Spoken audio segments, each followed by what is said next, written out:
जय भीम साथियों, अगर आप चमार जाति का सही अर्थ जानना चाहते हैं तो आपको यह वीडियो देखना चाहिए, क्योंकि इस वीडियो में हमने चमार जाति कब और कहां पैदा हुई है सभी जानकारी दी है। चमार जाति जिसको कई राजनैतिक पार्टियां, राजनैतिक लोग हैं और हमारे समाज के ही कुछ लोग झूठ कहते हैं रहते, और यह सब उनका कहना किस उद्देश्य से है यह सबको पता है।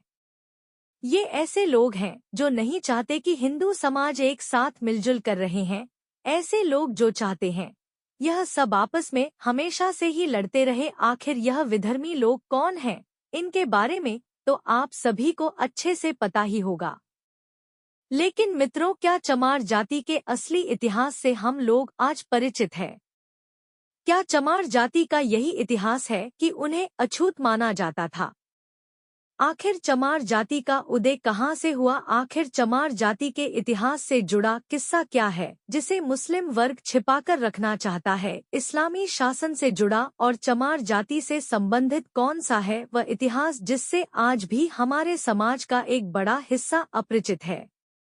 आज हम जानेंगे कि आखिर चमार जाति का उदय कहाँ से हुआ, आखिर चमार जाति का असली इतिहास क्या है। क्या चमार जाति के असली इतिहास से हम लोग परिचित हैं? आखिर चमार जाति का समाज में वह योगदान किया है जिसके कारण आज हमें बड़े गौरव से इन लोगों का सम्मान करना चाहिए। लेकिन असली इतिहास से हम परिचित है ही नहीं, शायद में हमारी गलती नहीं है।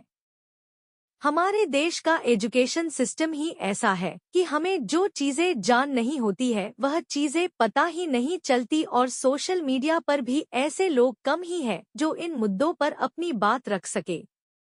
क्योंकि यह जाति आपस में लड़ती रही, हिंदू समाज बिखरा रहे, यही तो विधर्मियों का उद्देश्य है और ये लोग नहीं चाहते कि असली इतिहास आपके सामने आए। तो दोस्तों, आज मैं आपको बताने वाला हूँ कि आखिर चमार जाति का असली इतिहास गया। इसके प्रमाण भी आज मैं आप सभी के समक्ष रखूंगा। तो चलिए शुरू करते हैं। 5 का वीडियो स्वागत है आप सभी का। दोस्तों, चमार जाति के असली इतिहास को जानने से पहले चलिए हम थोड़ा विकिपीडिया पर इस जाति के बारे में खोजने की कोशिश करते हैं। जब हमने रिसर्च की थी तो हमें विकिपीडिया पर जो जानकारी मिली वह बेहद हैरान कर देने वाली थी। दोस्तों, विकिपीडिया के अनुसार चमार जाति को चैम्बर वंशीय भी कहा जाता था। यह एक समय के क्षत्रिय पहचान से जाने जाते थे, लेकिन मुगलों ने जोर जबरदस्ती से इन्हें चैम्बर है या सूर्य क्षत्रियों को चमार नाम का दर्जा दे दिया। विकिपीडिया के अनुसार मुगलों ने ऐसा इसलिए किया कि ये सूर्यवंशी क्षत्रिय इस्लाम कबूल करने से इनकार कर रहे थे। उन्होंने कहा कि हम पशुओं की चर्बी से जूता चप्पल बना सकते हैं, लेकिन इस्लाम नहीं कबूल कर सकते हैं। फिर आगे बताया जाता है कि चैम्बर वंश की क्षत्रियों ने चमड़े का काम छोड़कर खेती करना शुरू कर दिया और आज को अहीर बार भी कहा जाता है और जातक नाम से भी संबोधित किया जाता। जातक आज इनकी उग जाती है। आपको बता दें कि ये दोनों चैम्बर वंश के वीर सूर्यवंशी क्षत्रिय विकी मीडिया के अनुसार इसका रेफरेंस देते हुए कुछ संदर्भ बताए जाते हैं, जिसमें डॉक्टर अंबेडकर टाइम्स में रिसर्च के साथ यहाँ छापा गया था कि चमार महापंडित सूर्यवंशी में इंडिया इस बीच दिल्ली में अंग्रेजी में एक रिपोर्ट छपी है जिसमें कहा जाता है कि जिन्हें आप जमा जाति से संबोधित करते हैं वे असल में एक क्षत्रिय थे जिन्हें मुगलों द्वारा चमार का नाम दिया गया। इसी तरह के कई संदर्भ हमें विकिपीडिया पर देखने को मिलते हैं, जहां पर चमार जाति के बारे में संक्षिप्त रूप से देखने को मिलता है। इसके अलावा एक और वेबसाइट जिसका नाम बहुजन इंडिया 24news.com है, हमने उसके पन्ने खंगाले। वैसे भी यह साइट है जो लगातार दलितों से संबंधित मुद्दों को ही उठाती है जो देश भर में हो रहे हैं। दलित मामलों से जुड़ी खबरों को प्रकाशित करती है। जब हमने इस वेबसाइट का रुख किया तो हमने यहाँ पर चमार जाति के असली इतिहास को जानने की कोशिश की। चमार जाति को कभी भी विदेशी आक्रांताओं में उठने का मौका नहीं दिया। हिंदी इनकी मुख्य भाषा थी, प्रकृति भाषा की, लेकिन इसकी लिपि के बारे में अभी भी पूर्णतया खोज नहीं हो पाई। विद्वान मानते हैं कि सिंधु घाटी की सभ्यता में मिली लिपि के अवशेष ही इनकी मुख्य लिपि रही होगी।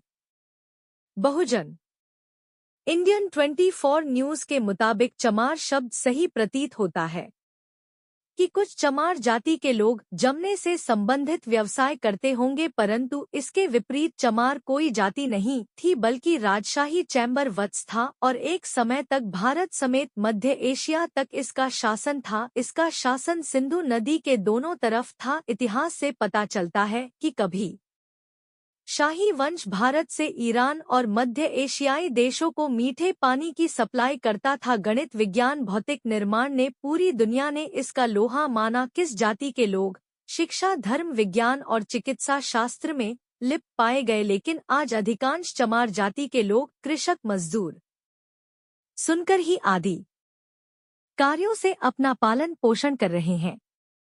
दोस्तों, आपको बता दें कि भारत में आज़ादी से पहले अंग्रेजों ने चमार रेजिमेंट का गठन भी किया था और चमार रेजिमेंट का गठन हुआ था 1 मार्च 1943 को और चमार रेजिमेंट काफी मजबूत बटालियन मानी जाती थी। और दोस्तों, चमार रेजिमेंट के गठन के बाद इसको कुछ समय बाद घटा दिया गया। इसके पीछे एक बहुत बड़ी घटना देखने को मिलती है, जहां पर आजाद हिंद फौज से मुकाबला करने के लिए चमार रेजिमेंट को अंग्रेजों ने सिंगापुर भेजा था।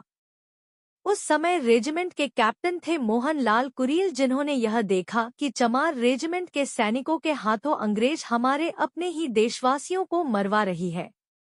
फिर क्या था, उन्होंने इसको शामिल किया और अंग्रेजों से भिड़ जाने का निर्णय किया। तब उन्होंने अंग्रेजों से लड़ते हुए सैकड़ों भारतीय सैनिकों की जान बचाई थी और चमार रेजिमेंट भंग कर दी गई थी, जिसके बाद कैप्टन मोहन लाल कुरील को भी बंदी बना दिया गया। फिर भारत आजाद होने के बाद उनको रिहा भी कर दिया गया। तो अब आपने देखा कि कैसे चमार जाति का इतिहास न सिर्फ प्राचीन भारत में बल्कि आधुनिक भारत में भी कितना गौरवशाली रहा है। अब आते हैं चमार जाति के इतिहास पर, जो कि सीधे तौर पर इस्लामी शासन को संदर्भित करता है।